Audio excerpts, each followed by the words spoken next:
बिस्मिल्लाहिर्रहमानिर्रहीम। अलकाइम चैनल में खुश आमदीद। अस्सलाम वालेकुम। आज मैं आपके लिए नई वीडियो लेकर आया हूँ और आज मैं कुछ देसी टोटकों के हवाले से बात करूँगा। सबसे पहला टोटका ये है कि रोटी खाते वक्त छोटे छोटे लुक़मे खाया करो, यानी एक नवाले को 32 बार चबाया करो।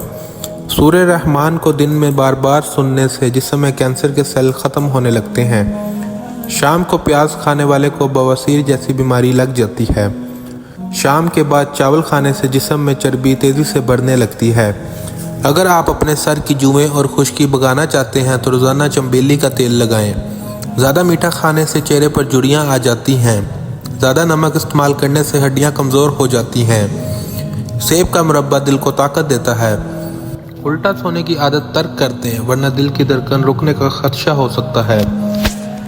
चने की दाल में सौंफ मिलाकर खाने से जवानी बरकरार रहती है। अंडे की सफ़ेदी नहार मुँह खाने से कभी भी शुगर नहीं होती। कोई जहरीली चीज़ गलती से खा जाने पर 60 ग्राम नमक पानी में घोल कर पिला दें। इससे क्या हो जाती है, जिसके नतीजे में जहरीली शय फ़ौरन बाहर आ जाती है। चावल खाकर फ़ौरन पानी पीने से पेट फूल जाता है। नहाने से पहले बालों में तेल की मालिश करें, बालों की जड़ें मजबूत हो जाती हैं। कच्ची रोटी मत खाएं, ये आपको बीमार कर सकती है। कच्चा प्याज खाओ, दिल की धड़कन बेहतर होगी। इंसान के ईमान की पहचान वादों की पाबंदी से होती है।